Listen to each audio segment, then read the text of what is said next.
Welcome. I love that. Never gets old, man. And thank you, my great guest tonight, for that amazing intro, outro, brother.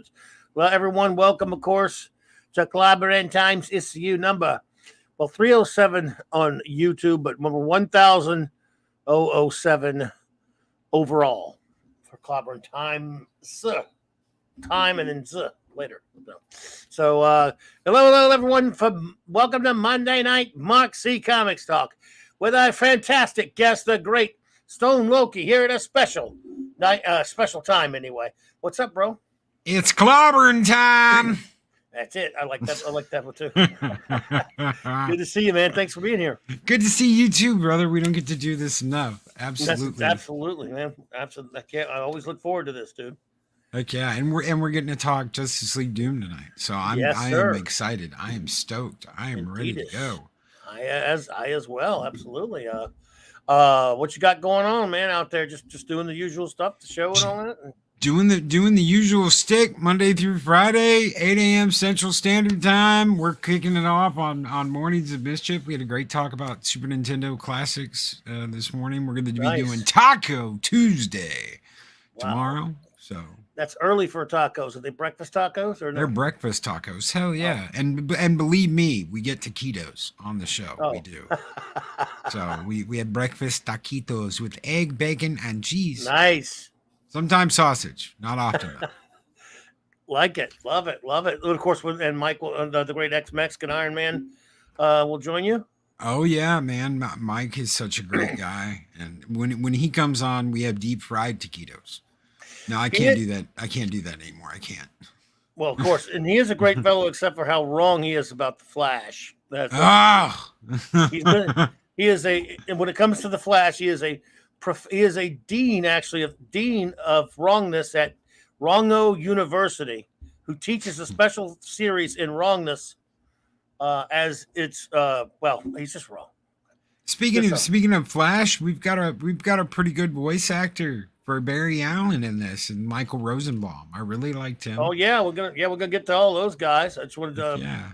He will absolutely. Now, everyone, there's a description, a link in my link there for my wonderful RM Briggs, my Commander RM Briggs literary works. I always put that in at the beginning of the show and the end. Please, I can never talk about them as well as she does, but I always like to put them in there because I love her and she does so much for the show. And I want to thank everyone who was here Saturday night. It's just booming. Every Saturday night seems to get bigger and bigger, and every Saturday night we just have such a fantastic time. It's a wonderfully interactive chat that we have. People are just I can't express to you enough how much fun we're having with that show there, Loke. It's really great. And, your Star Trek show, man. I'm so glad your Star Trek show is kicking ass and taking names. It should be. Well, thank you, man. It's a wonderful time. We have just a great you don't want to use the word too much, I guess, but a fellowship that is just amazing. We have so much fun. And you know what? It wasn't planned to be the interactive thing that it has become. It never is. Never is. I mean, we're just going to talk about Star Trek. We're just going to, and I'm sometimes think back and go, whatever the hell possessed me to say, hey, let's review all of Star Trek. When you say all, I mean 66 to 05. Yeah. I don't know what made, and I don't know what possessed her to say yes. As she's crazy as I am, because when you think about it, you're like, wait a minute, that's a lot. And even if you did one episode, you'd be here for like 30 years. But there's 700. She has it counted up, which I did not know till I met her. If you calculate every single segment in terms of every episode in movies, 735. So she calls it the 735 Club. All real Trek. That is, of course, original series, animated series, and all the 10 films, and of course the other series that are under the Roddenberry banner. Even though after he left the Berman, but in other words, the real universe, no fake, filthy, bad reboot trash. Oh yeah, and that's a lot. Oh yeah, we're going to be a couple of years doing this. We're about to get to almost to the end right now of season 5 of TNG, and it's going to take a while, but we're having a lot of fun with it. But I never really expected it to go the way that it's gone in terms of us. I don't know what made me start doing that. But also getting the chats to rate the episode as well, to comment on it as well. But it's worked out now. Eventually, if there were 500 people in there, we couldn't do it. No. But when we get a pretty big, for me, for what I am, my channel is my little ass, nothing of a channel. We're all little ass. We're all little ass. That's what we all are, brother. But we love it. Whether you've got 100,000 subscribers, whether you've got 1,000 subscribers, no matter what, we're all the little guys. And I mean that in the best way, because it's easier to do that now. But so it's a great time Saturday nights, and I appreciate you all for being here. And let's see, and of course, rest of the week, Wednesday night open mic. I don't know what I'll be doing, but I'll be here hanging out with you all, and of course, Globby's Clubhouse, which is always the triumvirate, Raquel and Mark D and myself. Everyone, that'll be Thursday night, and Saturday night it's back. You have a Saturday night Star Trek, but tonight on Monday Night Mark C Comics Talk at the special time, as you can see, the great Stone Loki joins me as we do once a month. We review we're both big fans of some of these DC animated films, and of course, we're both Batman and Superman fans. So we thought we would, once a month take out one of these. Either a Batman one or a Superman one, or sometimes one with both of them in it, like the Justice League ones. And there are a few that are definitely worthy of review of the two of us. And we started a little while back, and I cannot wait to do this one tonight. We'll say some hellos first to some friends who are here. Keely Chow, Roll Tide. Hey, the great Mexican Iron Man popped in earlier, said he would come back. Oh, hey. Snortopoopas, Cuba is here. My favorite polar bear on YouTube. J-Man, my great buddy, who last Monday night, I'm doing this thing, bro, because I know I've talked to you about this. We're going to be doing, and let me tell you something. I've discovered a whole new world that I wanted to do this a year ago when our dear departed, friend Mark C and I had all these plans to do it. And after he just didn't feel right doing it for the longest time. And now I started the classic comics review. And now I've been doing it so much, I can't get enough of it. Have so much fun. Last Monday night, J-Man and I did Kingdom Come. In a couple of weeks, the great Nick Weiser and I will be doing Daredevil Born Again. Mark D and I will be doing the Frank Miller Wolverine miniseries. And you and I, in the not-too-distant future, will be doing Batman Predator, amongst many other reviews to come. Heck yes. I can't wait for that. And let me tell you something, man. It is a lot of fun. I just, when you break, obviously it's fun doing these movies, of course, but doing these old classic comic stories, it's just something really amazing about it, man. So. Oh yeah, especially when you've got them. Like I just recently redid my Batman vs Predator collection. Nice. So, and I got some hardbacks. I can't wait to. I've never opened up those hardbacks. So I can't wait to open those up and read those stories again and get ready for that. Cannot wait. Looking forward to it, man. And that will be coming soon, folks. We'll tell you one thing. You talk about like what we're talking about, the Star Trek thing. It could go forever. If you're reviewing great comics, you won't run out of material anytime soon. So we're good there. It'll be older stuff if coming from me, of course. What do you expect? But there's plenty of stuff there. And D. Bud Martin, brother, good to see you. Let's see who else. The great Chris Persia is here. What's up, buddy? The wrench of wrenches. The great Canadian wrench, the great White North wrench, and of course the great Padass. Hey, buddy, and oh man, the bronze wrencher himself is here. Eric K. That's how you got to meet him when I was in Vegas. It was absolutely awesome getting to meet him. Oh, cool. That's right. I think you did. Yes, Eric is the man. Good to see you there, bro. Really appreciate you being here tonight, buddy, because I know you are a busy man. Let's see here. I think I caught up to everyone here. Anyone who pops in, we always we'll definitely. Oh, Kal-El, my buddy Kal-El's here. All right, a Superman of his own right.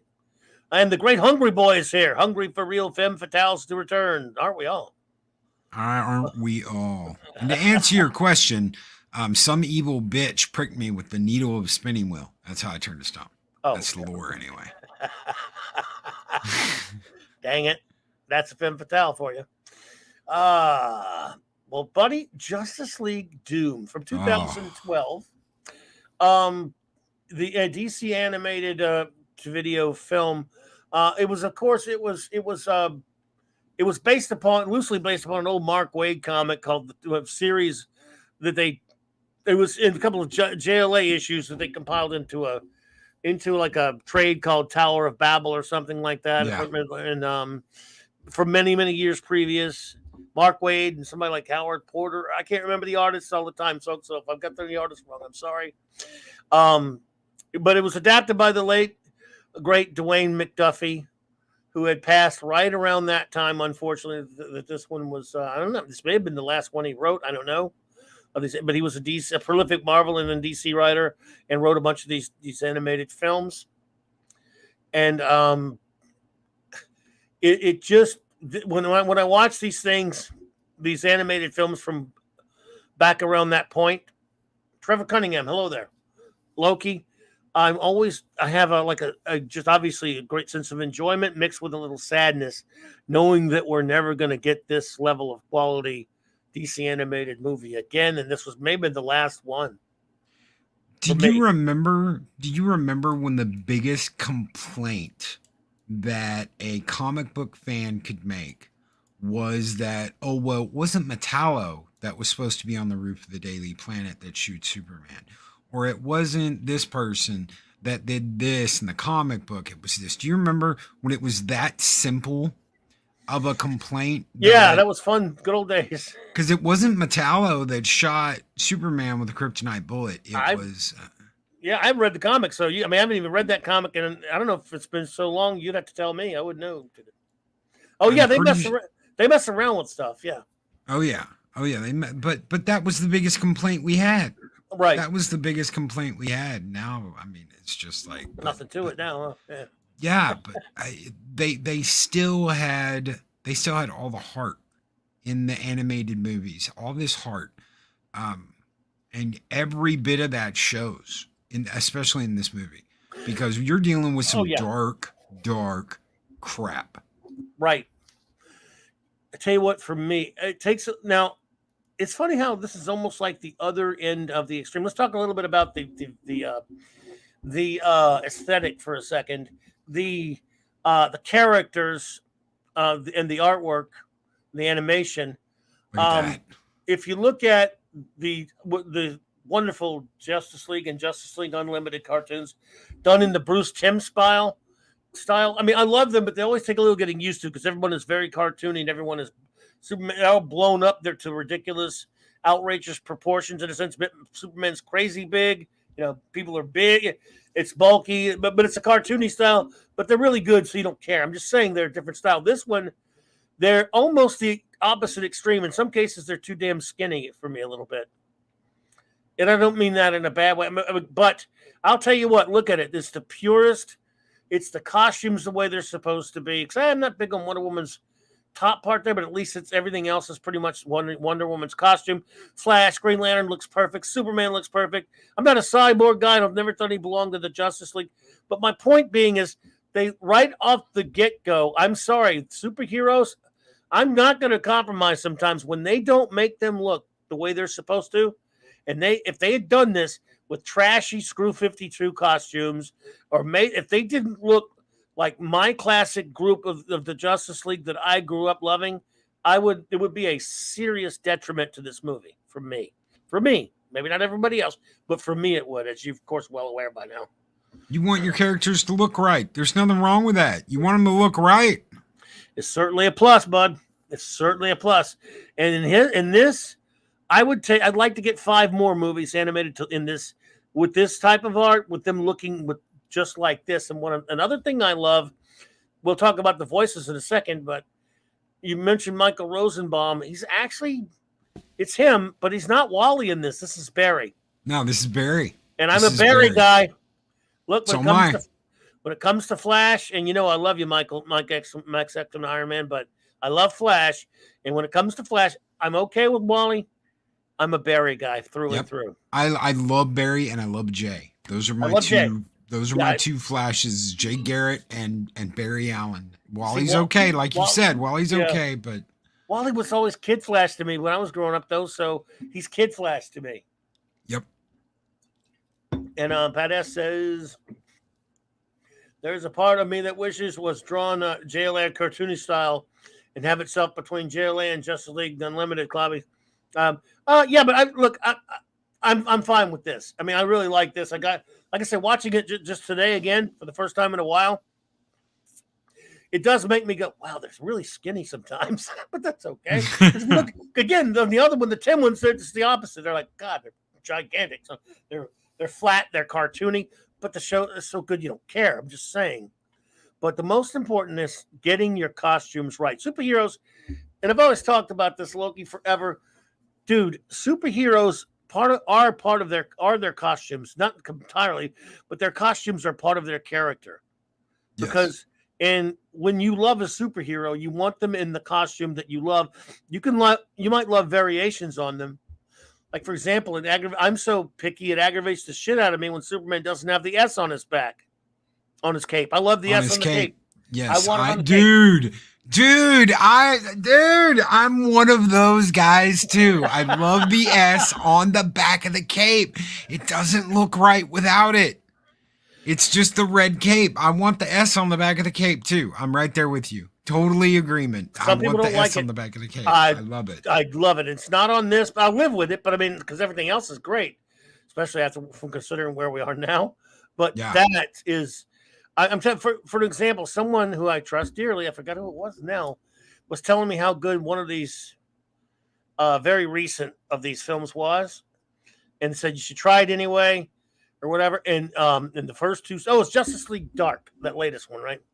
And someone saying how good it was. I said, well, it's not that I don't believe you, but I don't. It's tough for me. You got to understand, even if it might be actually good, looking at, I have to be able to look at it without throwing up. But I told them I would try, right? Agreed. So I watched the first couple of minutes. In the first couple of minutes, when quote unquote Superman shows up, he's Screw 52 Superman anyway.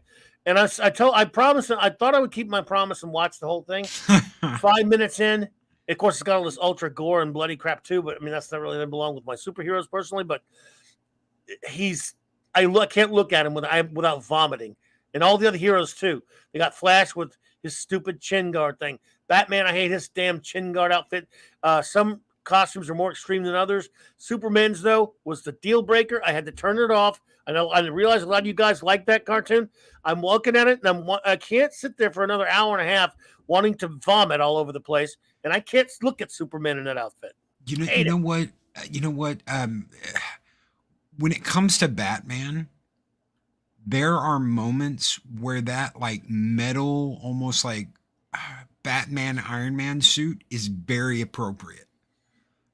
When he fought Predator, when he fought Superman in Dark Knight Returns, there are moments where like having that metal mechanical Iron Man Batman suit on is appropriate. Having it look like he's wearing that all the time is not. I'm just gonna say it. He doesn't need armor like that. He's the guy that had that suit is designed to be very flexible, very mobile. He doesn't need a damn power suit. Even in the Batman Beyond, it was like it was still material. That's what you want. You want that material. I thought they did a great job of that in Batman versus Superman. I know you don't like that movie, but I loved his outfit. In Batman versus, I love Ben Affleck. I have no problem with that outfit. I just don't like the movie. But in this, however, so from get go, with the crusty curmudgeon, the old clobby curmudgeon, you're already on good terms from get go from making these characters look like I want them to look. So strike, not a strike, a plus from out the gate, right? Right. And Oliver Belamonte says, read JLA Tower of Babel way back, read JLA Tower of Babel way back in 1998, thanks to Dwayne McDuffie and Bruce Timm adapting it. I'm glad the original voices of Jesse. Yeah, there we go. We're going to move on to the voices really quickly, folks, before we get on to the rest of the meat of the film. Can I do it? Can I do it, Clobby? Can I do it? Kevin Conroy as Bruce Wayne as Batman. Yes. Tim Daly as Kal-El, Clark Kent, Superman. Susan Eisenberg as Wonder Woman. Nathan Fillion as Hal Jordan. I love Nathan Fillion. Anything we can get more of Nathan Fillion. Yes, sir. Carl Lumbly as Martian Manhunter. I mean, it's just Michael Rosenbaum as the Flash. Bumper Robinson as Cyborg. And then you've got a whole list of villains that are perfect. I never can say this right. Carlos Alazraqui is Bane. This is great. Claudia Black. Claudia Black as Cheetah. For you Australian lovers of Claudia Black out there as Cheetah, yes. Give me more Claudia Black in any DC movies. Yes. Yes. So, great cast. What a cast, dude. Great freaking cast. And having so many of those people come back to voice these characters, yes. Give me more of this. Give me more and more and more of this. Keep these people on the payroll. Andrea Romano's just amazing the way she's always so great at casting. Yes. So, yeah. And she was the voice of the Bat Computer in this. Oh, okay. Excellent. Lord Thoth, Avon lives. Long live the Legion, my brother. Good to see you, bro. Yes, Kal-El, I agree. I agree with you completely. The yellow S on the back, his cape is part of his. I love the yellow S on the back. I'm not saying it drove me crazy that it wasn't on there, but I just wish it was on there. But hey, they got everything else right, so I give them a pass on that. So your story starts out, and that's it again, as has been mentioned. They say it's rather loosely based on the Mark Waid story. In other words, it still is, but as they do often with these things, they kind of went their own way with it. I thought it was kind of cool that they start out with the Royal Flush Gang, old Justice League villains. That you never see in anything. Rarely. You never see, comic books. I think this was the first time I ever heard of them. Oh, they were on the Justice League cartoon years before that as well, on the old one, on the Bruce Timm one. They did pop. Yeah, they were in an episode of that. But just seeing the Royal Flush Gang was kind of cool. And what's that? I see that Royal Flush Lame found a new ace. Boy, that Justice League. Yeah, that was a very, very. Hello there, the lovely Sherry, beautiful lady. Good to see you. Thank you for being here. Yes, Pat S. That was a very sad episode of Justice League. It was brutal. And the old ace, yeah, that was a very sad story. But yes, so we start out with the Royal Flush Gang in a battle, and again, it's just right there. This automatically, I think this one of these things I always say about these films, Loki, is how do you put this? It's close to movie length, not quite as long as a movie. One thing you've noticed that they do, I mean, as a comic book geek, what if you ever, and it hasn't happened much, let's say you walked into a live action comic book geek movie and it was wall-to-wall superheroes with no secret identity crap almost at all. Or maybe.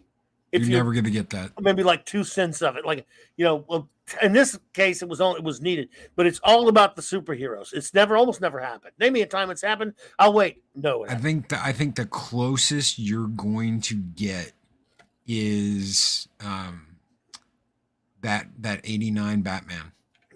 You've got some Bruce Wayne. I think the whole movie was Bruce Wayne, though, wasn't it? Really? I mean, Batman's just sort of, again.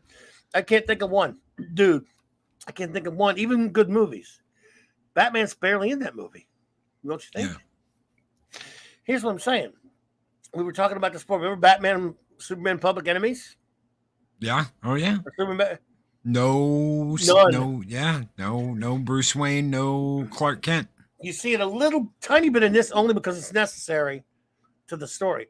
You get them with their persona down in Batman in Public Enemy once, and that's when they're in the cave and Superman talks to Alfred and Clark. Bruce talks to Alfred and Clark talks to Alfred, but that's like, and they're still in their outfits. They're in costume. Yeah, they're still in costume. It's just Bruce doesn't have the hood on. Right.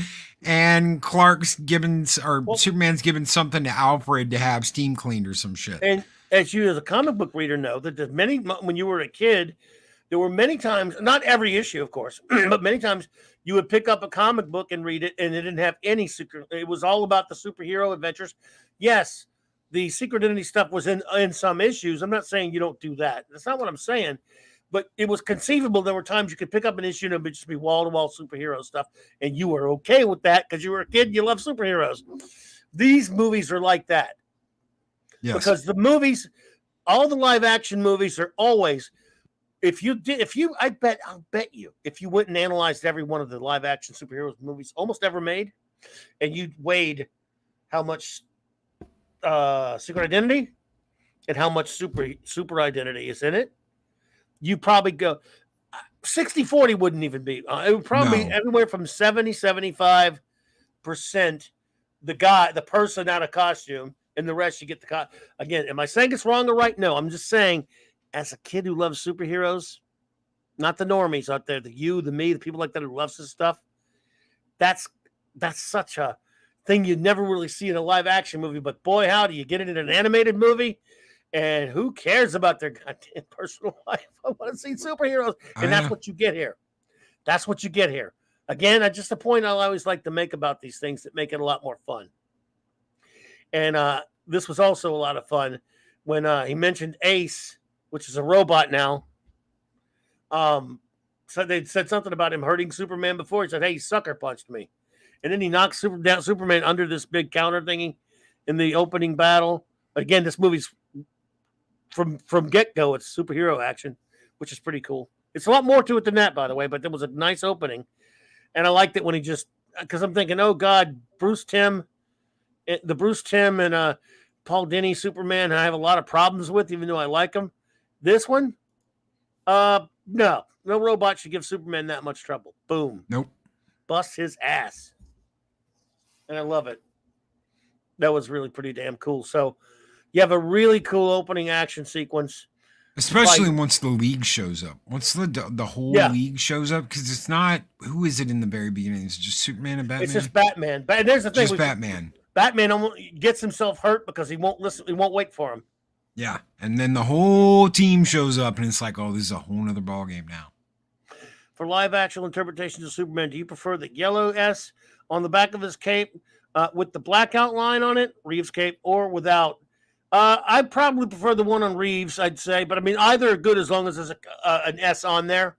I kind of like the yellow one, personally. But you want to have the S on it. I want it. I mean, again, to me, I'm not saying it's the worst thing in the world when it's not, but I prefer it. Because we've seen the stuff, they've done way worse stuff to the costume than that, right? So that's me. That's me being a nitpicker there. But see, Clay, Phantom Outsiders here. What's up, bro? Batman the movie from 1966 had the least secret identity plot. Yeah, that's probably it. That's probably true. Yeah. But then again, it was the Batman TV show, so that's probably the champion, Phantom Outsider. If I had to, one day I'm going to do that. I'm going to bore the crap out of you all with the show one day when I take a look at every live action superhero movie ever made, and I measure the time that they were a superhero or the time they were a friggin' person, because I want to be a 12-year-old forever. And Batman can threaten to kill. It's just doing it is a totally different situation. Yes, and he can scare the shit out of people. Yeah, he's total Batman in this thing. This whole movie really revolves around Batman. I love the fact that, he doesn't wait for them, and they got a lot of power. He walks into a situation with a bunch of super, beings with super technology, and he doesn't care. It's just Batman. He's fearless, but it does get him into a little trouble. And of course, he knows the League's going to show up. Did you go see what was the last Batman movie? Not Batman, but just Batman. Dark Knight Retires. Not that one. The original one. The Dark Knight. The first Dark Knight movie. The first Begins. Batman Begins. Yeah. I'm sitting in the theater. I'm watching this, and it's the part where he strings the cop up upside down, and I was all into this until he was like, and I started laughing, and people were like turning around and looking at me like, why is he laughing? Because I was like, man, you had me until you start. But what he did, how he drops him, all of that's gold. I want to see him almost get splatted and then have him string him back up, scare the shit out of him, make them piss their pants, threaten to kill him, do all the stuff you want to do. You just don't cross the line. And start shooting people and blowing them up in their SUVs in the Batmobile. Well, Absolutely. And this movie is the crux of this movie is Batman. He is Yes. the let's face it, he's the troublemaker here in a hilarious way. So in an hilarious way. So after the original, I like after the big fight with the Royal Flush gang, how they tell Batman, okay, you're all beat up, your injuries are terrible, you need to go get rest. He's like, screw you. They're all trying to talk. Wonder Woman, all like, leave me alone. And he won't listen to any of them. Then he gets there, and Alfred just puts him in line right away. Yeah, until you've had. First of all, I'm gonna, he tells him you're not getting near the computer or anything, until you get 8 hours sleep, you get and food and rest, and I fix your wounds, and boom, right there, Alfred just can run him, and I love that. That was a great scene, and yet that's all you need of a secret identity for the whole movie. It's all you really need. Although there's some other secret identity stuff, but it's pertinent to the plot in this case. Yes, absolutely. We go out into the swamps of Louisiana, my neck of the woods, and we get to see Bane fight an alligator.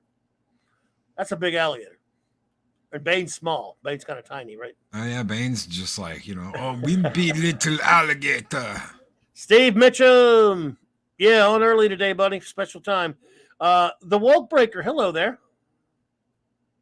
Good to see you. Welcome. So yeah, Bane's out there. He gets snatched by an alligator, and he's just able to take him down pretty easily. And then he meets. I thought this was kind of fun. Of course, he meets the other villains. We're at the Legion of Doom headquarters. That looks very close to the old. Doesn't it, man? When I saw that, I was like, man, that takes the Legion of Doom. Dun, dun, dun, dun, dun, dun, dun, dun, dun. And then, what's hilarious is, Vandal Savage even calls them that in that scene. Yeah. He calls them the Legion of Doom. I love that. That just, again, yes. So, yeah. Again, here we go. Vandal Savage, another DC classic villain. And again, the villains look like they're supposed to, which is important. I mean, are they different in some ways? Maybe, but not for the most part. They're pretty much there. Star Sapphire, oh hubba. Cheetah. Star Sapphire. Metallo is kind of that weird burn version, sort of. But okay. Now, again, if you the art's pretty good. Like I said, it always takes a little getting used to Mirror Master, but only a little bit. I love it though. And you don't really hear much of Mirror Master in a lot of stuff. He's one of those villains that they almost never use. You never hear about Mirror Master. Not much, but he makes sense because he sends. Mirror Master is basically sent by Vandal Savage into a little bit before this scene was shown.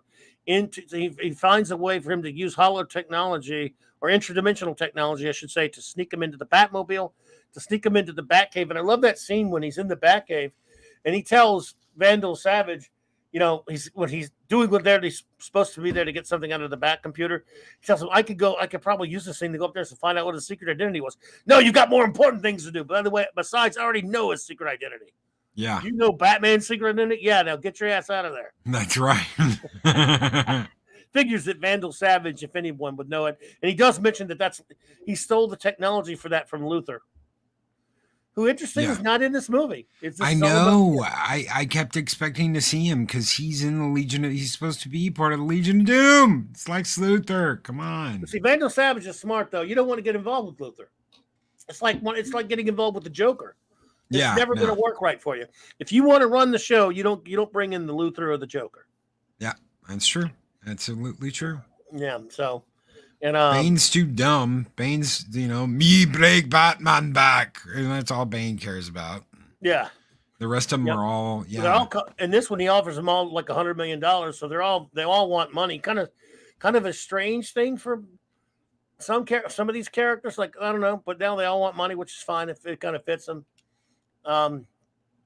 So yeah.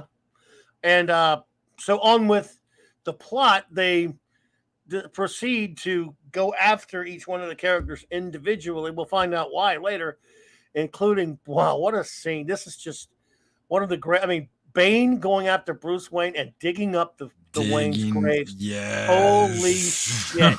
Now you're really asking for it. Oh my God, dudes, where are they? And he beats the crap out of Bruce Wayne because, he's in shock. And this whole movie is about exploiting the weaknesses of the Justice League. Yep. And if Bruce has a weakness, it's his It's parents. his parents. And I couldn't find a lot of great pictures, so bear with me, everyone, as far as that. So I don't have pictures of it. Needless to say, you should watch the thing yourself. But he beats the crap out of him and buries him in the grave with his parents. Buries Bruce Wayne. And I'm going, yeah, here's the thing. Look, okay, we are talking about comic books and cartoons, so you can't expect villains to act normally, like just kill a dude. He just leaves him down there knowing, wait a minute, he's Batman. You really think that's going to keep him down there? But okay, sure. No. Vandal Savage, you may have been living for 50,000 years, but you were a dumbass. No, and yeah, was that Savage or was that Bane? Well, No. no, Bane, Savage told him to leave him in there. I don't know who made the decision. Bane would have killed him. I mean, I would have thought. Yeah, I would have thought Bane would have killed him. I don't know. And They that don't would have tell been, you. I will break you again, or at least break his I'll back. break you. and He said, leave last him- time I broke the bat. This time I break the man, he said. Yeah. Yeah. So break him for good. Damn it. Well, didn't do a good job, dude, because that's just. And again, he gets out and basically escapes via Kill Bill 2. Yeah. He's Batman. Of course, he can punch him. If Uma Thurman can punch her way out of a grave, Batman can do it way easier. But what was more intriguing to me was what went on with Green Lantern. As a big Green Lantern fan, I really thought that was, all these traps are being set, and Green Lantern is set up to save a bunch of miners from terrorists.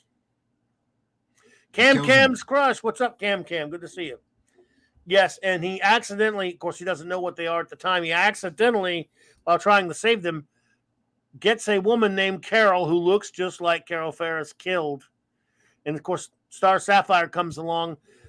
We don't know what, and we'll get to why later, but he believes it, and he just loses his ring. I mean, and hello there, your Muslim uncle. Welcome. Hell. So I thought, wow, here we go. Now Hal Jordan has lost it and lost his, he's actually giving in to fear and his guilt. And Hal's He's lost his hope. He's lost his hope. He's lost that what everything that powers that ring, he lost it. And again, we're left to wonder, wow, obviously this is when you start to put together that this is, the Vandal Savage has said that has put into plan a way to neutralize the Justice League so he can make way for his ultimate plan. And he's next on this list. I'm not getting that in particular order. He starts going after them. He's got Cheetah, again, just attacks Wonder Woman out of nowhere. But all of a sudden, she's hit with this strange psychotropic drug that makes her think everybody is Cheetah. And she's supposed to just fight everybody. It's not just Cheetah anymore. So that's an interesting point of Wonder Woman constantly fighting, and can't stop because she thinks the whole world is Cheetah attacking her. So she's got pretty bad problems. And then isn't that going to give her a heart attack? Yeah, eventually that's the plan. It looks like it's going to, at least certainly, if not give her a heart attack, certainly an aneurysm or something. It's going to just make her blood eventually her heart blow up. So that seems to, and we know how powerful she is. So it would take her a while. She starts fighting pedestrians and fighting cops finally. Flash, of course, lured by Mirror Master, is led to believe that there's a woman in this trunk here, that if he doesn't take this bomb and run away from the train, it'll blow her up. And of course, if he trades it off of himself, it'll blow up. If he slows down, it'll blow up. So Flash can't stop running. Pretty interesting. They've done that before. I know they did that. I believe so. Because I read that in the comics. It had absolutely nothing to do with the bomb thing, where it's like if you slow down, you die. If you stop, you die. If it detects any kind of screwery, you die. And that's where he had to phase through a wall or something, and he'd never done it. But at this point, he's stuck running because he has nothing he can do but run. And thank you to the great Mexican Iron Man. Mike, thank you so much for the $4.99 super chat.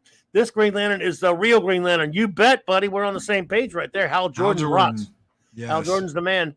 Flash still sucks. Well, that's okay. You're allowed to be wrong on that one.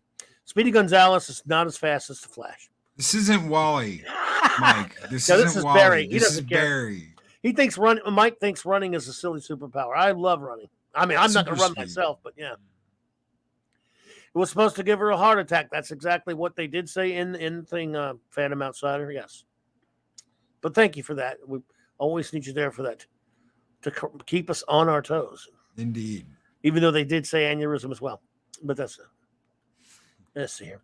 Let me get the yeah. All right. So Flash has got that problem. Meanwhile, John Jones is his birthday, and Martian Manhunter in his human form, which they don't know, is having a birthday, and he gets roofied by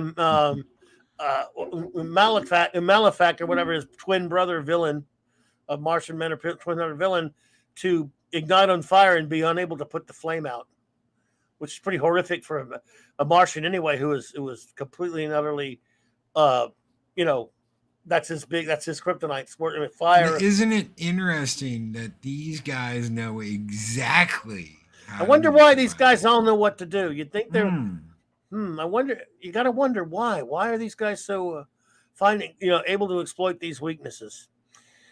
Later, of course, Superman tries to talk down an old reporter from the jumping off or shooting himself on top of the Daily Planet, and he himself gets shot with a kryptonite bullet right through the heart by Metallo.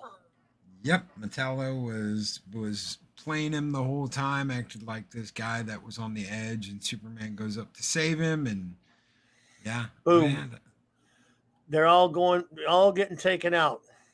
And I love when finally Batman when he breaks out and he busts out of when he gets out of there, when he puts out the general alarm, and he talks to Cyborg, whatever. So he said the League is under attack, and he says, by whom? He says, by me.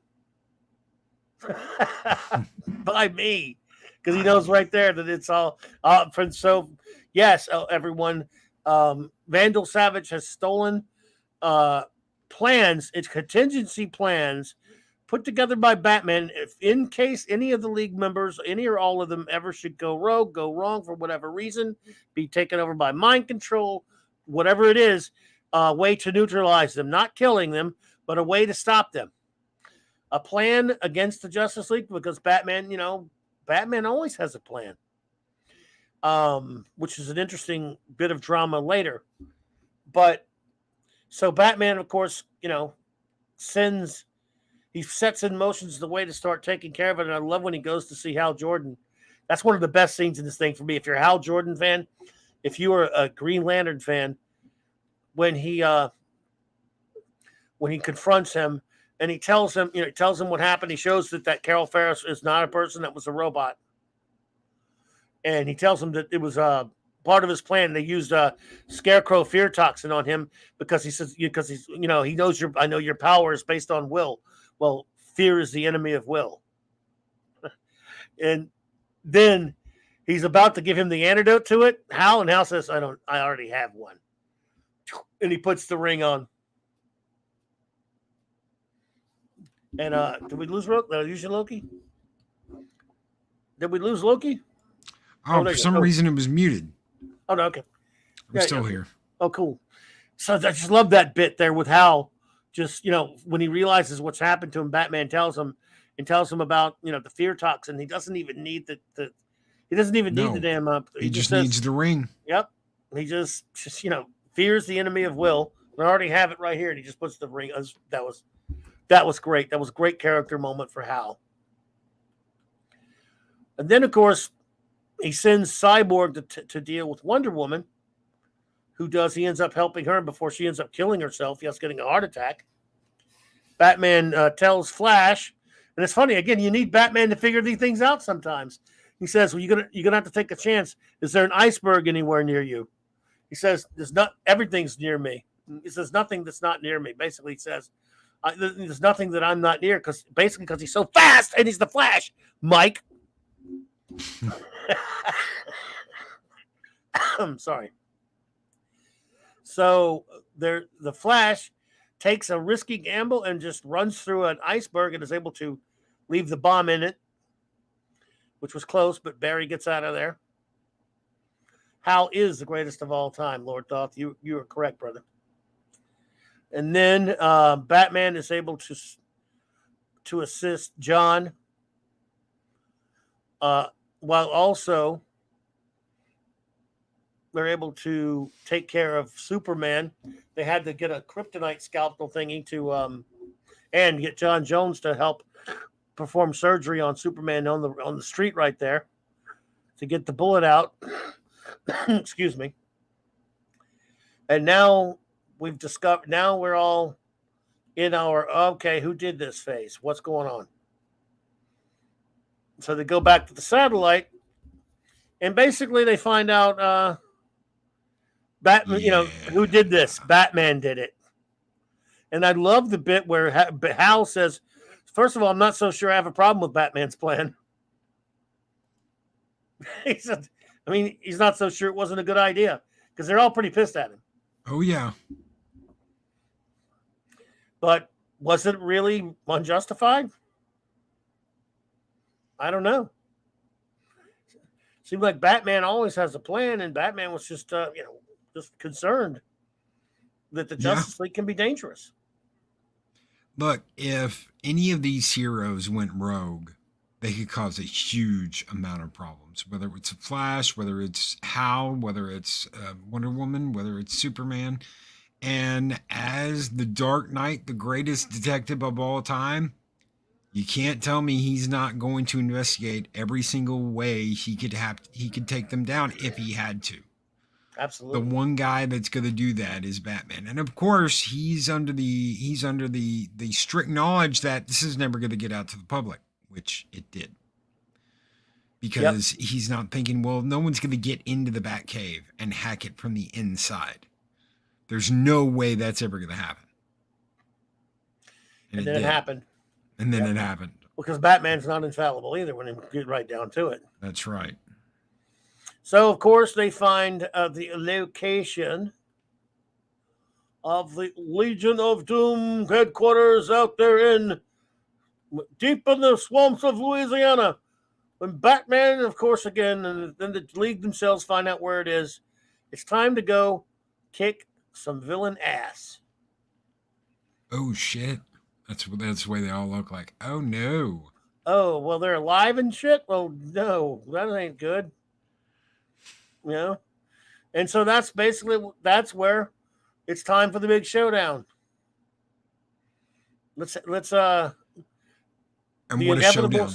Yes. What a showdown. One-on-one. Of course, one-on-one. Metallo versus Superman, Batman versus Bane, Wonder Woman versus Cheetah, Flash versus Mirror Master, the full 9 yards. Yep. Hal versus Star Sapphire. And what is the story between Hal Jordan and Star Sapphire? And that's one of the other things I love about this movie. They don't even bother explaining a damn thing. They figure if you're watching this, you already know the history between the two, or you're not really that. You don't need to know, because again, that's where Hollywood gets it wrong. They would want to. They would be looking at this going, but we don't know what their story is. You don't. Just do a movie. And D. Bud Martin. It's like how they keep tassels on. Dun-dun-dun. It's energy, though. Actually, in her case, it's actually in her case, it's the Sapphire energy. Oh yeah, it's that just energy. Saying. I'm just saying. Mm-hmm. Well, and it's colored on. So, and anyway, after they quite rightly kick their ass, because again, they got their asses kicked through, actually Batman, those villains are such a bunch of losers. They needed Batman to give them a plan, and even they couldn't even do that right. Mm-mm. And so when it comes to fair and square, they don't have a chance, and they get their asses kicked. And, what's his face's plan, Vandal Savage's plan to ignite the sun and send the solar flares to take out the Earth in about like 8 minutes, or to take out about half the Earth, the sun side of the Earth, so he could repopulate the rest of it, is put into play because he manages to fire up his rocket, as the kind of thing that does happen in superhero stories. Green Lantern flies up to get there in time, but he can't reach it, of course, because Superman has to. Superman gets to most of it, takes out most of the rockets, but there are 2 of them that hit. Your solar flares coming down, and well, I don't have any pictures of that because you can't find good pictures and stuff like that anyway. But you all get the point.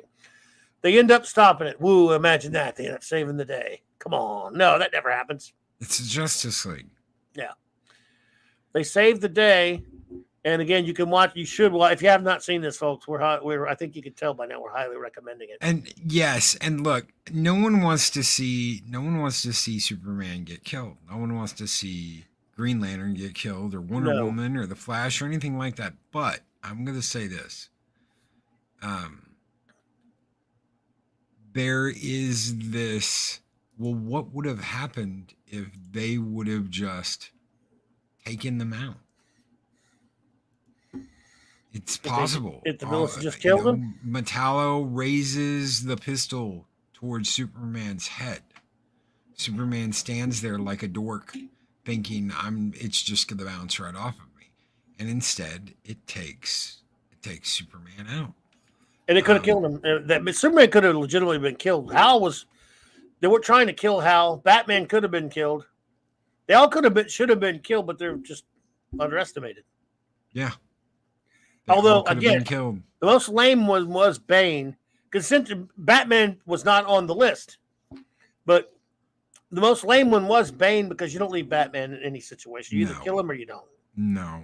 It's one thing when you broke his back, that was different. But, after that, that's even more of a reason not to leave him laying there. You finished the job. I think he wanted He made a huge mistake the first time, thinking I have broken him. Well, and no. Here's what the problem. I think part of it was, you could say it this way: Bane and Savage wanted Batman to see his failure. It's like, okay, sure, rub his nose in it. You're going to lose because Batman's going to get right back out and free all the Justice League, you stupid asses. Because they would have been, again, it was Batman's plan that got him in that trouble, and it was Batman who got him all out of it.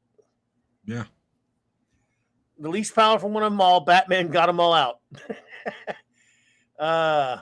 Indeed, Kal-El, you're absolutely right. Pop Culture Republic, good to see you.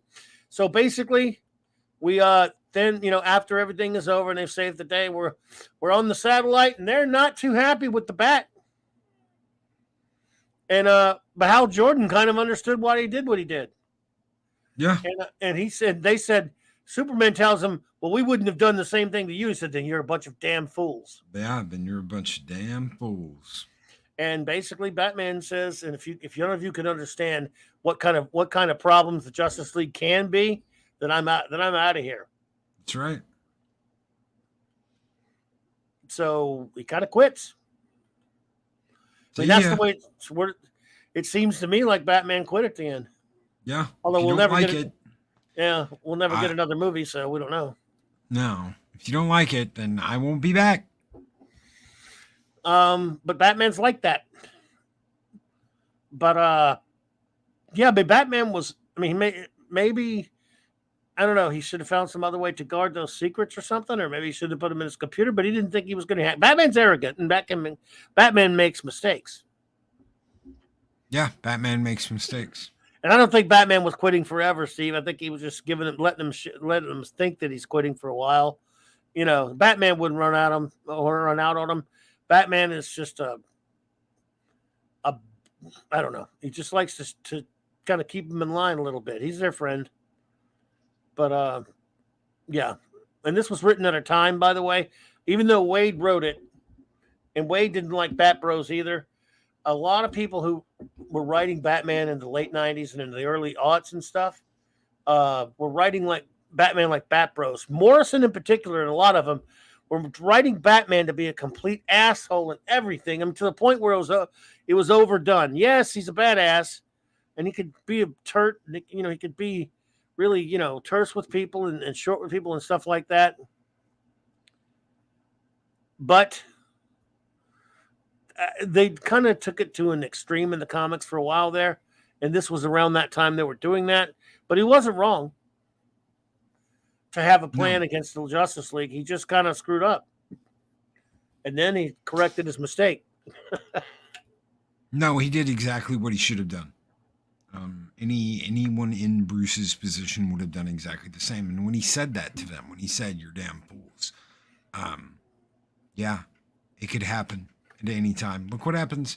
You know what? As much as we don't want to, as much as we don't want a bad Superman, I really love the first 3 or 4 volumes of Injustice. I really do. I love the games. I love the first 3 or 4 volumes of Injustice. It gets repetitive after a while, but I really liked the way they did it, and it's not our Superman, and that's what you just got to remember. This is not our Superman. I can't. This is yeah. I know. Even make believe Superman bad, I can't stay with it. But I hear you. The movie, that movie sucks. Don't watch the movie. Don't watch the animated movie. That animated movie sucked. And him killing kids was just like, wow, y'all pulled that out of nowhere. And at first I didn't realize why, because he doesn't do anything like that in the books. And that is all to get Diana to leave him in the animated movie. And what you got to realize is Diana's the one that's been like pushing him in the comics. She's the one that's like, no, you need to rule the human beings. No, you need to rule with an iron hand. No, you need to go over there and like zap this whole city for them trying to stand up to you. No, it's Wonder Woman that's like instigating half of the shit that happens and telling him he needs to take a harder line. So them doing this in the animated series and then her being like, oh, you've gone too far. I can't believe you. I'll never talk to you again. Whoosh. And she's gone. And you're like, what in the hell just happened? Oh, they used this kid thing where he kills a whole bunch of teenagers to justify her leaving him. And that's not how the books are at all. No. That's not how any of that is. She's the one pushing him to be harder on everyone and to be like an angry demigod. Yeah. Vengeance is the name of the game with Diana in the Injustice universe. I hate that version of Wonder Woman. I hate everything about any of those ugly versions of her and any of the other characters. That's why something like this is just so special. I guess it's even better just because it's so rare that we get something where the characters, yes, they have hard edges, but they're still the characters. Oliver brings up a point that I forgot that I'm glad he put there. Yes. Thank you, Oliver. I love that bit where he says, I'll never forget the closure scene in Justice League Doom and Superman. You didn't bother to come up with a plan to stop yourself. And Batman said, I do. I do have a plan. It's called the Justice League. Yeah. That was a great bit. Thank you, Oliver, for that, because I forgot about it. I just watched it today. That's important. That's a crucial and important part to bring up. And I guess Loki, it was, go ahead. Pat S. says the only contingency plan you need for Hal Jordan is to call up the Green Lantern Corps and tell on him. They actually do that in Injustice, and he becomes a Yellow Lantern. He becomes a member of Sinister Corps. He actually kills, what's his name? The one we can never remember the name of. Kyle Rayner. No, the other one. John Stewart. John Stewart. Yeah, I never can remember his name because he's not. But yeah, he kills John Stewart in the Injustice universe, and he becomes a Sinister Corps. He becomes a Yellow Lantern. The Green Lantern Corps, the judges, all of them come to take his ring away and take him back to Io, and he's like, no, I'm not doing that. I'll be a Sinister Corps. Take it easy, D Bud. Good to see you there, bro. Oh, okay, cool, man. Yeah. Well, they can suck it. I mean, I can't stand warped versions of these characters. I never can. Not even as Elseworlds. Again, Kingdom Come didn't warp them. It changed them in a lot of ways, but they all ended up still being themselves. When you turn them into villains and you don't have a good reason, and you just make them nasty and ugly, then stop being the characters I loved. And again, when you do it with knockoffs, I've seen some really good stories that were with knockoff archetypes of characters of these, and I don't mind that much. But when it's these guys, they don't play nice with them to at least keep them at least as close. It just makes me sick. I hate it. That's just me. A lot of people like those other stories. That's perfectly fine. And this, I think, Loki, was the last one. This was the last movie before they started adapting Screw 52 crap. I might be wrong, but I think that Flashpoint trash was after this. Yep, it was.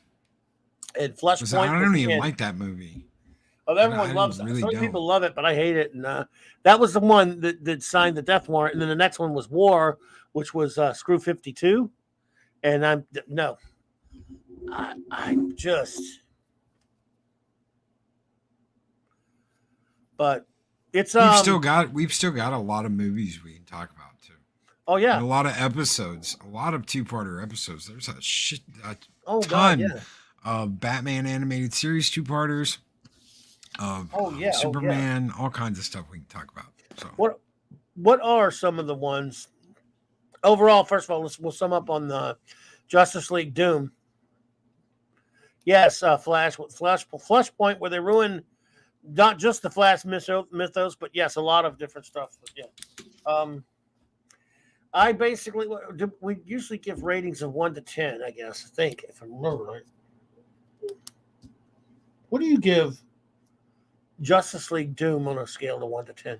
I'd give it a 9. The action was great from the beginning of the movie to the end of the movie. The action is 100% there. The comic book characters are 100% there. Like you said, you don't get any behind the mask. You don't get any real life is going on here, or I'm Clark Kent, or I'm Bruce Wayne, or any of that. It's all action, all kick ass. Especially when they get upset with Batman. When they get upset with Batman, I thought that was great. Like, you did this, you knew about this, you made files on, wouldn't you? You know, and you're like, Oh well, yeah, yeah, you know, you're like sitting there like, yeah, you know, why haven't y'all? You know, why haven't y'all thought about that? You know, Superman, just, you never worried what would happen if the whole team went bad and you had to, oh, I'd just be Superman. Well, that's the stupidest thing you could do. You want weaknesses. And Batman doesn't have superpowers. He's a detective. He is a detective. He is an inventor. He has made some awesome shit, but it's not like he's going to be able to go toe to toe with Superman. nope. So Nope. you better have an idea. You better have an idea what you're doing. And it shows that in Dark Knight Returns. His idea of, okay, you want to know what I'm going to do to you, Superman? This is what I'm going to do. I'm going to hit you with kryptonite. I'm going to beat the living hell out of you. And I'm going to leave you laying there knowing that it was me that beat you. The guy without any powers, the guy. And I do not like Batman and Superman fighting. They are the best No. of friends. And that's amazing that a human with no superpowers, just his abilities and his code, is the equal and best friend of Superman. Yep. That's freaking amazing. I love that they were always the best of friends. The whole shit about, oh well, this was always going to. No, it wasn't. It could, and of course Batman's going to be ready if it does, but it's not something that should ever happen. Absolutely, absolutely. And you know, you always have to stress that he did say that this plan was to neutralize, not kill. Yeah. So he wasn't doing it to kill. They were trying to adapt the plan to kill. The bad guys were. So Batman wasn't being dark. He was doing what was right. It was security. Yeah. So, yeah. And it's just a shame that we didn't get more stuff like this. Instead of getting Screw 52 adaptations and other kind of horse shit that I can't even look at with my eyes bleeding out of Double C, hello there. Good to see you, my friend. It's a shame. But you're right. By the way, I give it a 9 also. I think it's really great. And again, it's just, I wish we had more. But we do have a couple more, plenty that we have not done yet, though. Oh, yeah. Even the movies. And of course, those episodes, like you're saying. What do you want to do next? If I threw something into the ring, I would love to talk about Batman Under the Red Hood. You got it. You want to do that one next? Hell yes, I would love to do that. I love that movie. I love the follow-up. And for those of you that don't know, if you have seen Under the Red Hood, they recently, what is the name of the one that they came out with? Death in the Family.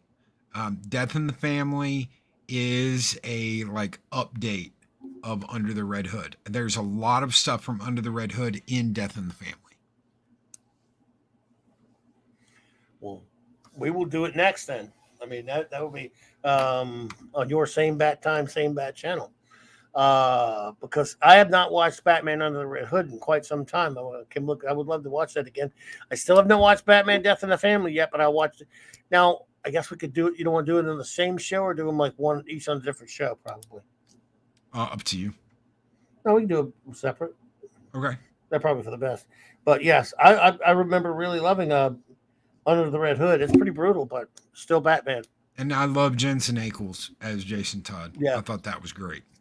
I thought he was great. That was great voice acting, great character. He got it. He totally got it. And I love the fact that Ackles came back in Long Halloween. I just hate the way the second Long Halloween played out. Yeah, that second. Oh, good Lord, dude. And you can't get better than Jason Isaacs as Ra's al Ghul. That's great. Yeah, that's going to be pretty cool. That one, okay, so the next one we do then definitely Batman Under the Red Hood. And again, like you said, we have let's see, upcoming ones we have not done yet would be I don't know if I can remember them all, but ones we have not done yet would be Justice League Crisis on Two Worlds. That was a good one. Yes. Justice League New Frontier. Yep. Wasn't there did you like that? Apocalypse. We haven't done Apocalypse yet. All right. Okay. So the Apocalypse. Superman, Batman, Apocalypse, I think it was. All-Star Superman. All-Star Superman. Love it. Let's see. Got Batman Year One. Batman Year Night. If you want to do Dark Knight, I don't know if you want to do Dark Knight Returns. I know how you feel about, No, I'm right there. I love the end of that movie. But I agree with you at the same time. I don't want to see Batman and Superman beat the shit out of each other. When it comes just to the comic itself, I hated issue 4. And yes, but what I mean by issue 4, for those who's not old enough to remember, it was 4 issues before it was compiled into a trade. Hey, Dad, man, good to see you, buddy. Hey, Dad, man. Before Frank Miller's Dark Knight Returns was a well-known quote-unquote graphic novel, ill-named because they're not graphic novels. It was a 4-part prestige format comic book series, and I've always hated issue 4 for a lot of reasons. But I liked it up, up to a point. I liked it before that. But I'll do all of these movies with you. Yeah, let's do them. If you want to do all these movies, I don't know if I can watch Injustice over again. Oh no! We don't have to do any filth. Anything after war, I don't want to do. Unless you want to. Okay. Unless you want to. But we still got if you haven't seen Justice Society World War II, I did watch it. Okay. What did you think? Well, I thought it was not as bad as I thought it was going to be. As far as an Elseworld story goes, it was kind of all right. But it's clearly, it doesn't know what it wants to be, and it completely forgot. It doesn't explain who Commandy is in the movie. And how he got there. That guy, the kid that they found in World War II with the Superman costume. That was supposed to be Commandy. Did you watch? Did you and 24 watch the Blu-ray? No, we watched it on HBO Max.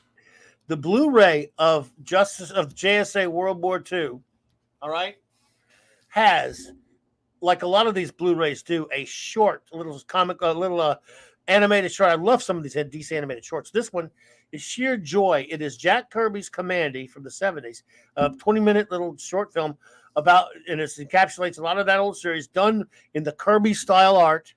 It's beautifully animated to look just like Kirby. It has the story, and it's on that DVD, on that Blu-ray only, I guess, maybe the DVD as well. And then it's actually that in that movie, somehow Commandy has traveled back through time. That's him, the kid that they find in that cell with the Superman costume. Yeah. So, but I love those DC. That's what we ought to try to do. Something if we can get them. I can't get them all. I don't know if you can. The DC animated shorts. Let me tell you something, dude. There's some great ones. This last one, when they did on that stupid ass Long Halloween Part 2. Yeah. The thing that made it worth it was the Blue Beetle short. There's a Blue Beetle short that is done. I told you about this, right? I think it's done in the style of the old Spider-Man cartoon from the 60s. Yes. Blue Beetle. It's Yes. fun. It's fun as shit, dude. It's so hilarious, man. I loved it. Before that, they did on the Batman Long Halloween 2, they did one for the Losers, that old war comic. It was kind of okay. But they've done, since they've been doing those, they have done, I haven't seen them all, but Jonah Hex one's great. The Spectre one is great. The Green Arrow one is great. They did a Catwoman one that was kind of Oh, stay away from that new Catwoman movie. Oh yeah, that looks terrible. Yeah, that Catwoman Hunted. That is one of the worst DC animated films I have ever seen. I didn't think it could get worse than that first Death of Superman. Yes, that bad, it is. It is bad. It is so freaking bad. Damn. I hear there's a Sergeant Rock one that I haven't been able to find. I hear there's an Adam Strange one. I hear there's a Constantine one. I'm hearing there are a bunch of those shorts. Because see, as you know, like I told you, I stopped buying those Blu-rays because after Justice League, Just Ass, Leak, Parallax, or whatever was it, that one and what was it, what was it, like War and all those crap. I stopped buying them, but they still kept doing some of those specials. So those. And I wish they would just put a DVD or a Blu-ray out of all of them. I wish I could find them. I want to see the ones I haven't seen. So one day, if we can ever gather those up, they're really cool. You got to watch that Spectre one, man. We'll talk about badass. Oh, yes. So if you can see that Commandy one, I recommend it. Especially if you have a soft spot for the old Kirby stuff. But the JSA one, I thought it was okay. I tell you what was crappy was that Superman Man of Tomorrow. That was bad. Yeah. And I didn't like the Superman Brainiac one either. Well, I didn't really like Superman in the Justice League World War II. I thought that was kind of shitty. But that's But he wasn't Superman. It was as an Elseworlds. I didn't mind it. They made Diana kind of a ball buster type. Some of the stuff they did with Aquaman was okay, but it wasn't like the whole Justice Society either. It was just a few of them. What they did with Hawkman, I don't know. As an Elseworlds, I didn't mind it much. I watched it. I wanted to like it more. And I want to actually buy the Blu-ray. I borrowed a friend of mine. I got to buy the Blu-ray when it's ever dirt cheap just so I could have the Kirby cartoon on there. But I don't really care about them. Why don't they? I don't understand why they don't put all those shorts onto a Blu-ray itself or something. No, they should. They should. They should have a whole series of them. And they might. Well, they did one at one point when there were only like 3 or 4 of them out there, but that was years ago. So now that they know I want them, they're never coming out. No, we're never going to give Clobby what he wants. No. Now we are 2 weeks away, I think, by the way, of Sparkly Bat Boy coming out. Are you really going to go see that thing or no? Yes. Okay, so am I. I'm going to because I'm going to review it. I do not have any faith that this is going to be a good movie. I'm surprised. I've been surprised. There's been a couple of people that are like, "Oh, this is going to be great, Batman." Why? These are people that I listen to and I respect. One of these guys, though, thought that Alien Covenant was going to be the best Alien movie ever, and yeah, we all saw what happened. And this is someone I watched years ago. I was, I used to watch the people talking about, oh, this is what's coming up and this is what we have. And oh, look at these production photos. And this guy was like, everyone, this is going to be an absolutely wonderful Aliens movie. And then he saw it and he was like, it was absolute dog shit. Everyone, don't go see this movie. But I turned on his channel the other week and he was like, I am very excited to see Batman. And I'm like, dude. Wow, okay, I think he's going to make a great Batman, and I love the scenes with the cars, and I'm like, all right, okay, well, I don't know. But yeah, I'm going to go see it. I'm going to get to see it for free, so I'm not really worried about it. And I'm actually going to go to the theater to see it. I've got a free ticket that I'm going to use to go see it, so I don't have to pay for it. No judgment from me, brother. I'm going to want to be informed on it, so I guess I'll probably go sit through the crap too, but Lord Thoth terrifyingly informs us. He says, my wife actually came to me today and said she bought 2 tickets for her and I to see the Sparkly Bat Boy. I was shocked and then gave her a hug and a kiss, and she was my true love. I don't know. That might be an act of hate. Just wait. You might Thoth, you might go, wow, we walk out of that theater, go, wow, honey, you really do hate me. Phantom, I was thinking the same thing, brother. Twinkle, twinkle, little bat, how I wonder where you're at. You might go, geez, honey, how did I piss you off? Come on, Thoughts. You can't really think that movie's going to be any good, man. Dude, not you. I mean, you are a very lucky man and have a wonderful wife, but now I'm concerned. Just look at she's plotting Riddler. Against you. Look at Riddler. How can you? Here's the thing about that. In all seriousness, how can you look at the trailers for one thing, and then look at the pictures of Riddler alone and think that movie can be any good? He looks more like Scarecrow. He looks like he's wearing a garbage bag. He looks like he's like the gas, a room full of Gothamites. He looks like it's like they took Riddler and they mixed him with aspects of the Scarecrow. I don't like it. I don't like the way they look. I don't like the way Batman looks. I don't like the fucking Batmobile. Everybody's like, oh my God, it's like a Ford F-50. I don't care. That's not a Batmobile. Sucks. Dave Bob, what's up, brother? This goes back to some of the things we were talking about earlier at the beginning of tonight's show about Justice League Doom. Comic books are very aesthetic. I mean, the visuals are key. If you don't get my character right, visually for the most part, just like if you have shitty art or something or a shitty costume, right away you're on my bad side. So if I see this trailer and I see they cast this little weasel who doesn't look right for the part to make him look little this goth little emo bat boy. And he's supposed to be crazy too. He's supposed to be crazy. He's going to be crazy. And I can tell you right now from things I'm gleaning from the trailer is that it's all going to be about Catwoman that is going to be the bestest ever.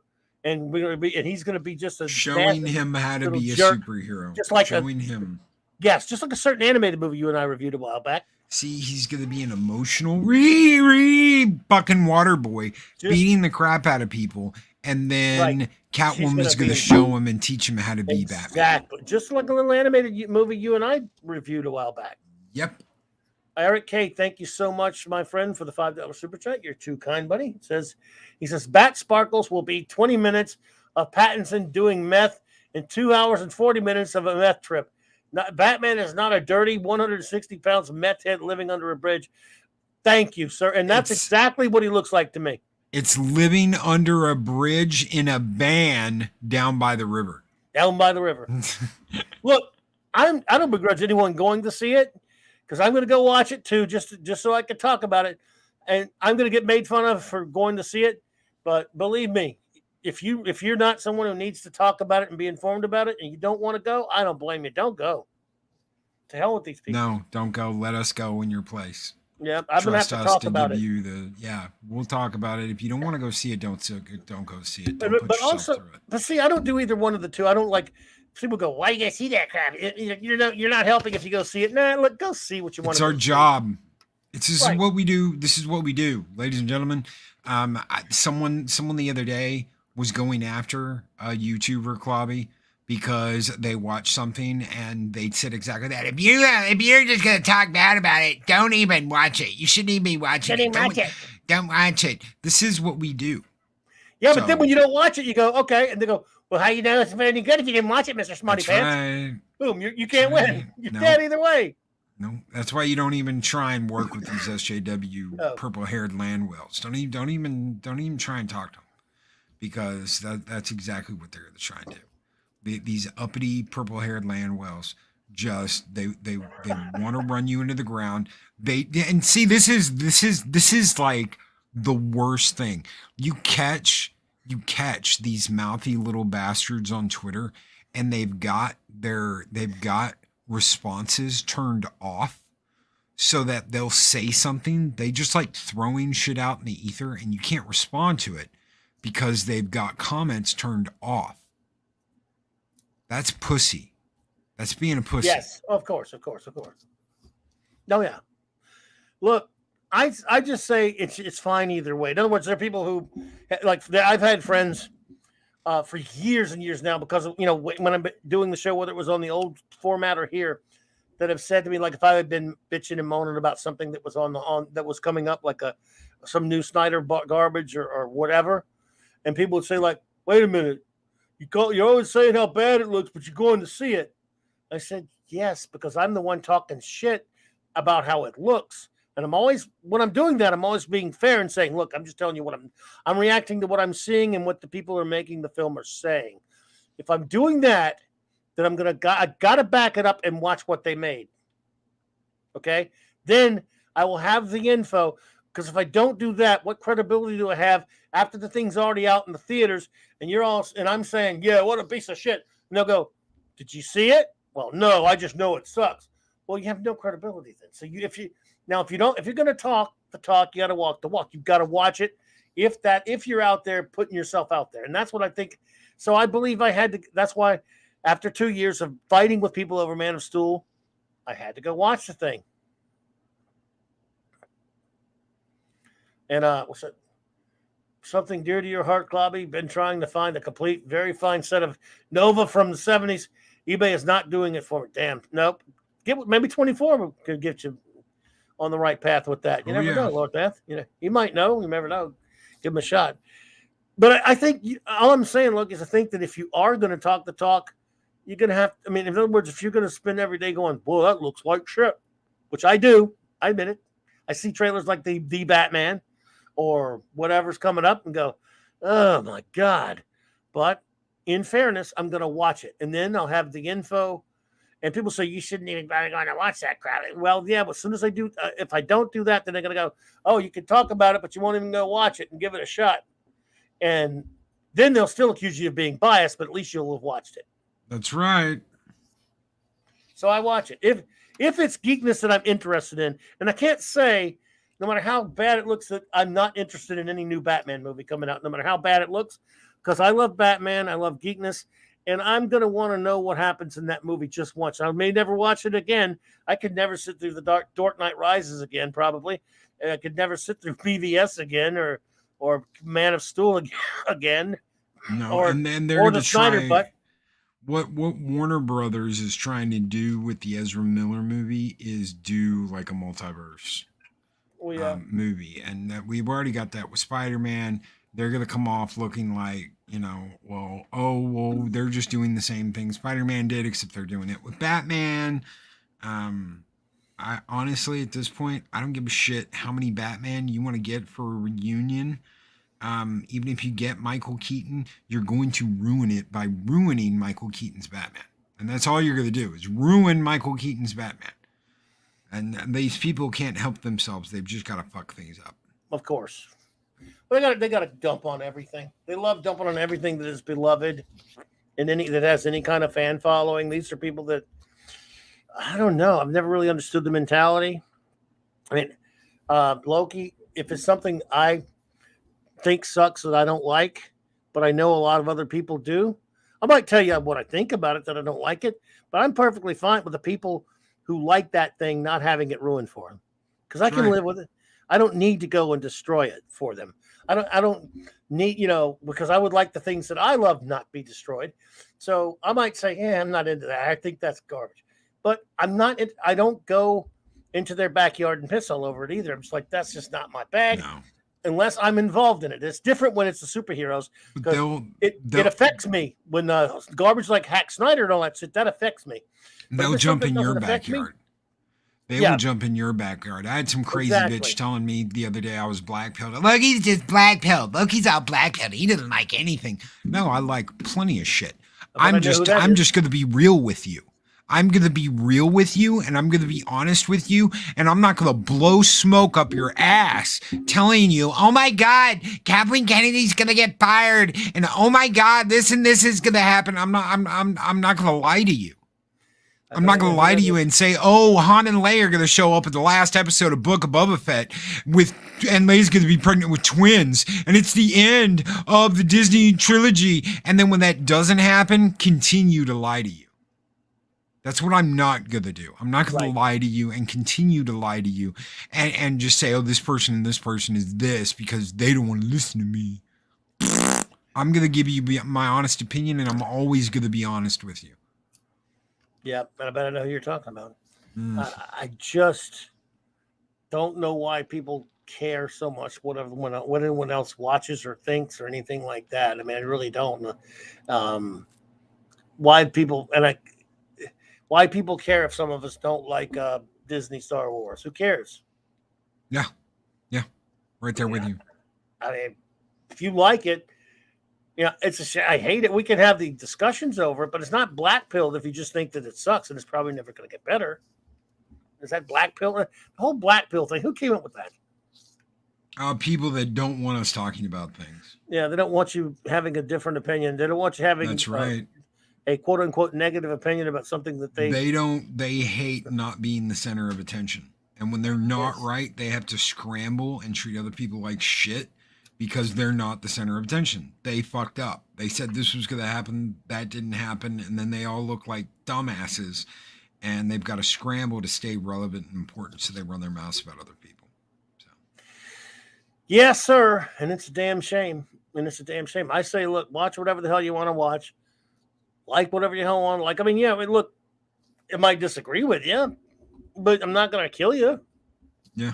I might rib you a little bit if you're a friend, Oh, yeah. But that's about it.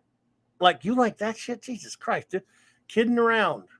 But like whatever the hell you want to like. Now, again, if even the stuff I hate the most, I've actually can even treat a person who likes the things I hate the most civilly. It's really easy, folks, but you got to be willing to be for that to work both ways. Yeah. You got to be willing to cut me the slack to hate the crap if I want to hate it, and vice versa. It's simple. QED, right? But not everyone sees it that way, Lo. Nope. I want to tell you what to say, what to believe.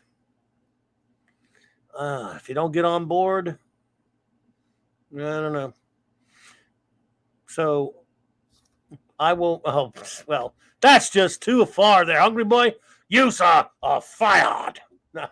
Yeah, Carmen Infantino's Nova was great testing Clobby's promise there. Well, I didn't say that. Well, some things are just too far now. Just kidding. Believe me, if that was my limit, I'd be in trouble. Because there's way worse stuff than that. It was kind of crappy, though. Hell, I miss it. Compared to modern comic book art, Jesus Christ, I'll take Infantino. I can't stand to look at modern comics. They really make my eyes bleed, dude. I can't even, I told you about this at the beginning of the show, how I turned on one of those recent DC movies, and I wanted to. Oh, man.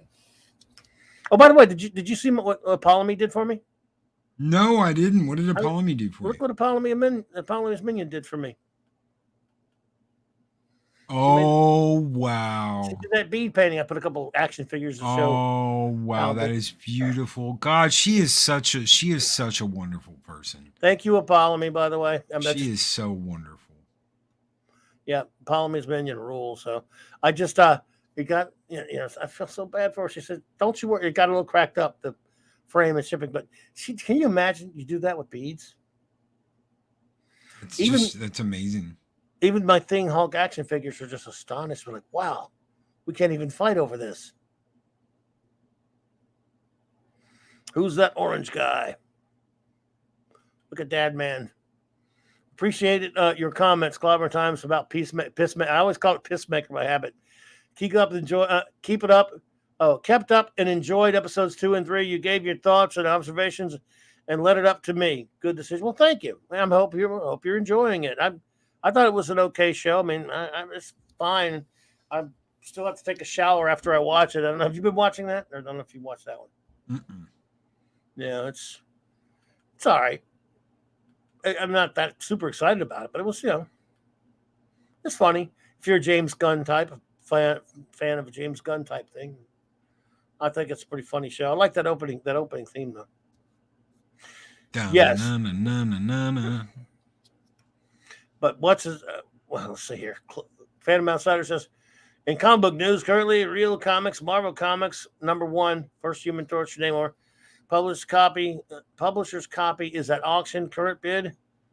Is that all? Is that 7,775K? That's a 9.2, and that's all it is? You don't mean 77 million, do you? Or 7 million, do you? Can you make that number out?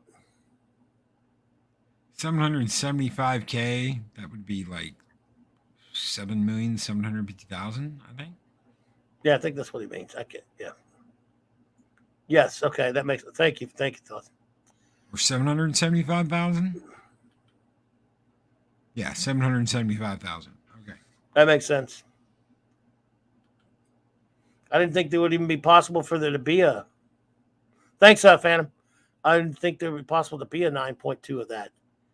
How can there be a? How can a 9.2 of that exist? Holy shit! It's crazy. Would they put it in a vault right when it came out? They up would in have the had up in to. the north. It would have had to be. You know what I found out? I couldn't believe this. I bought. Okay, so I look for old video games. That's one of the things I do. I look for comics, of course, but I shop around for old video games. I got a brand new 20-year-old game, brand new, still in the plastic, Uh-huh. and the guy had like 20 of them, and I was like, explain to me how you before I bought it. I was like, explain to me how you have 20 of these things, because I've been spoofed before, where they've had a new copy of something and it's a reprint. They cellophaned it themselves. It wasn't a real copy, and he had a box of them from Walmart Mm-hmm. that sat in a warehouse for 20 years. And boom, he bought the box at an auction and opened it up, had no idea what was in there, and it was a box of all of these, and it was all the same game. He had like 50 of them in this one box. That's bam, boom, sure. Wow, You dude. never know what happened. It could have been sitting in a warehouse for 200 years, whatever. Could have been sitting there. I said 200 years, 20 years, but you never know. You never know where some of this stuff comes from. Yeah, I mean that's amazing, Phantom. Thanks. Yeah, I love hearing stuff like that. Did that drop today or whatever? That story, I definitely want to go look at it later. Wow, dude, that's I love stuff like that. Incredible. Yeah, you're right though. You just never know. You never know. You know when I was running Southland Comics in 1982 for a guy, I was pretty young, obviously, and a guy with a toy warehouse came to us and said, "You want?" I mean, and we weren't. There wasn't really any kind. We weren't toy collectors at all at that really, but we did like we wanted geek related stuff. He let us go into his warehouse upstairs where all of his old stuff he couldn't sell anymore was. Remember, this is 1982. Yeah. We found we found a bunch of Star Trek models from the old Aurora kits and stuff, Oh yeah. and we found about 30 or 40 of the flying sub from Voyage to the Bottom of the Sea. I mean, not the sea view, but the flying sub. I mean, we'd love that, and a bunch of other knickknacks. Crazy, toys based on old, because they had a lot of toy related, media related toy tie-ins back then and stuff, and a bunch of stuff. I was helping my former father-in-law out. He ran a scout camp in southern Texas, and we were going through. He had just taken over this cabin, and we were going through all this stuff that was out in these old, almost like old storage rooms. And I open up this box, and in this box is a brand new Skyfire transformer. Oh, A Skyfire Gen 1 Skyfire. This is back before they had to rename him to Jetfire. So this was the old the Macros style plane. This is the original toy, still in the box, still the price tag on it from Target, the full 9 yards. And I was like, no, mine. See ya. That's mine. Oh my God. I'm taking that home. Damn, dude. That's amazing. That kind of stuff happens. And that story, Phantom, I mean, I'll look at the story later. I wonder where they found that sucker. I mean, they got Bill Everett's name on it. Holy shit, including Bill Everett. Oh my God. It's got to be worth way more than that then. I would want it to be anyway. I want it to be worth more. Not that I could ever afford it anyway. I just want it to be worth more knowing that. Oh, there you go. House says, still have my Gen 1 Skyfire in my display case downstairs. Oh, yes. Wow. See, there you go. The stuff they find, huh? It's just crazy. Crazy stuff. Well, what can you do? we also found a couple of Batman toys in there as well, some old stuff. But of course, now that toy warehouses, you probably couldn't just find that anywhere. But the stuff you can find even at like flea markets and different things like that. Was it our buddy who was on with us last night on Sunday Night Geekery? Scuba Pete was on with us, and he's found some pretty cool old stories just riding around, going to different toy stores and different toy stores up north, and he got that little Flash Gordon figure he got. Didn't mean much to most people, but man, I would love to have found that somewhere. Just good Lord, I want that thing. I wanted that figure. It looks so cool. You can't really find a lot of Flash Gordon figures around. Now they got those NECA ones though. Oh my goodness, man! I tell you what 2.5 Batman #1. Hello there, Lee Anthony Davis. Yep. Look at that. Lee Anthony Davis, good to see you. Oh, man. Well, geez. What can you do? Okay, so we have Batman Predator coming up.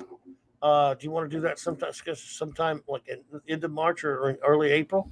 Whenever you have a slot available, I'm down. Yeah. Whenever you want to do it, brother, because that one's going to be on yours. I know the next movie we do will be on mine, and the next comic that Batman was supposed to be on yours. So yeah, that'll be the reviews will hear. Yeah, you just tell me when to be here, and I will be here, brother. Well, that's cool. I'm sure I got to track mine down, but I could always cheat and read it digital. Well, I'm gonna have to have it digital anyway, so I could show the pictures. I guess I shouldn't say this loud on Loot. Yeah, well, not I did it already. These reviews, I've been showing the whole comic on YouTube. Yeah, do it. Screw it. So, with this animated movie, you couldn't do it. No. But we can watch the next one. If you want to hang out, I'd be more than happy to invite you to my Discord, and we can actually watch the movie in the Discord. If you want to watch that'd be cool. Under the Red Hood together, you're more than welcome to hop over on my Discord, and we can watch it together. Cool, that'd be fun. But as far as Batman Predator, I know I have them somewhere. But now, how many series did they do? Was there 2 or 3 of that? There was 2, I think, and they were both a 3-parter. Okay. There were two different comic sets, and they were both 3 parts. Wow. And then let's see, because we talked about this before. They've done Batman Predator, Superman. They have a Superman Predator. I think there was no. There was Superman Aliens. Yeah, Superman Aliens. Predators fought everybody. Oh yeah. He's always getting his ass kicked on Earth. Predators should probably stop coming to Earth. Oh yeah, now they made him bigger, twice as big and twice as dumb. He's about to get his ass kicked by a little Indian girl, right? Yep. So Batman one Predator. 1 little 2 little 3 little Indians. Only one. It only takes one. It only takes one. Let's see. There was Alien. There was Predator versus Magnus Robot Fighter. There was Predator versus Tarzan. Predator versus Judge Dredd. Obviously Batman a couple of times. I think they fight Archie. I can't remember. Good. They might have fought Archie too. It's just a joke now. But that was a way back. It was a. I don't know. Dark Horse was just obsessed with getting those crossovers and shit done. So, what could you do? Now, everyone, of course, big time shout out to the great George Perez, who went into hospice the other day. Oh, man. I don't know if you saw that. But they were doing a reprint of his JLA Avengers from the early 2000s. And they're limiting it to only 7,000 copies. And I wanted to order that sucker, but I couldn't. I wanted to get it because it's expensive. Well, the deadline's cut up. But can you imagine? Comic shops are all going to order them for their buddies and stuff. 7,000? That's just not enough. Yeah. I mean, it's only $30, but still. I got to get you your Jack Kirby book. What Jack Kirby book? We've got you a Jack Kirby book. Oh. And it's like the encyclopedia of Jack Kirby's work. And it talks about, everything. It's a big hardback. It's a really big hardback book. but it's like everything about Jack Kirby. Everything you'd ever want to know about Jack Kirby. Oh man, you shouldn't have. Thank you so much. So, Appreciate but that. that's been sitting here for like 2 months. I've just had it sitting here. I got to get it shipped out to you. Don't worry about that, man. Whenever you do, cool. You know, I got a shipment the other day from a gentleman from Mark. Where's Snail Messiah from?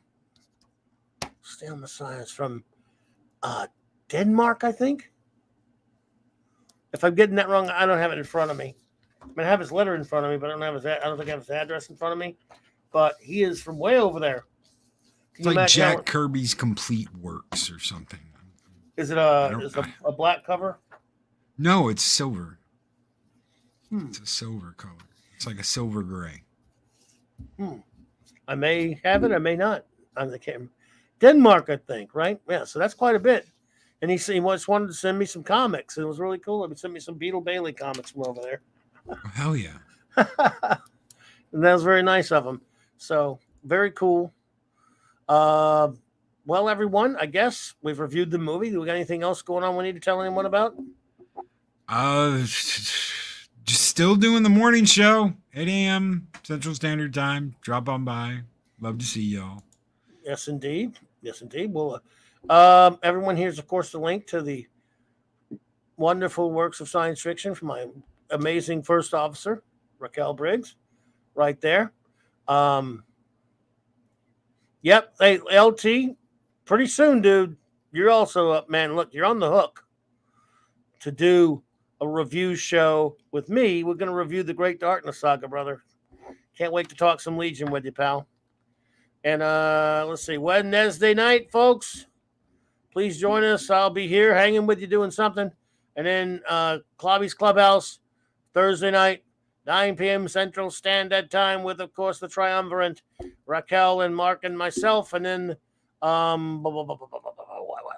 Saturday night, Star Trek. Same Trek time, same Trek channel. Big shout out and thank you to the great Stone Loki for hanging out with me tonight, dude.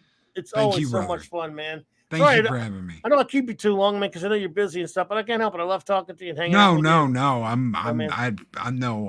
I wouldn't have said yes unless I had the time. So you're not keeping me from nothing. This is great. I love hanging out with you. I love talking comics. I love talking about the DC animated universe. I never get to talk about this stuff anymore. Well, we always do it here, brother. So, well, friends, let's see here. Lord Thoth, thank you for being here, buddy. Avon lives, long live the Legion. The great Mark D with a C, the chief engineer. Good, thanks, bro, for popping in. Hungry Boy, thank you. Phantom Outsider, thank you, my brother. D Bud Martin was here. Pop Culture Republic was here. Dave Bob, buddy, good to see you, sir.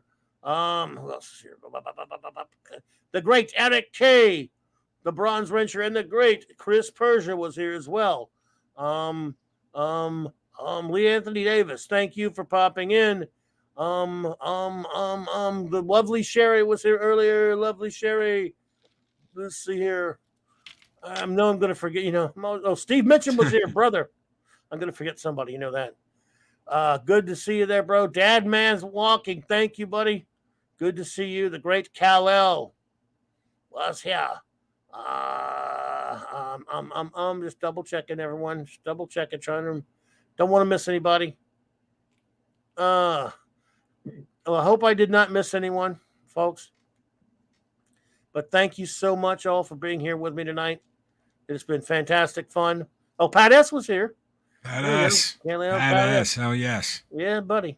And Oliver Belamonte, thank you. Dave Bob. And Dave Bob, I think I said him, but believe me, with my memory's been really terrible, even worse than usual lately. So it's always good to redo it just in case. Cam's Crash Courses, thank you for being here. And everyone have a wonderful night.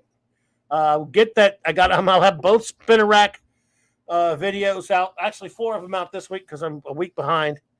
My Spinner Rack videos finish out February will be out this week. One hopes. And see you out there on the streams. And I'm trying to get that membership thing put together. So clobber on, clobberers. And again, shout out to the great Stone Loki for being here with me as my guest. Thank you, brother. And this fantastic intro outro is something I just love. Thank you, man. everyone, have a wonderful night, and big love to the great Mark C. for Mark C. Comics. Oh, yes. Oh, yes. Clobbering times!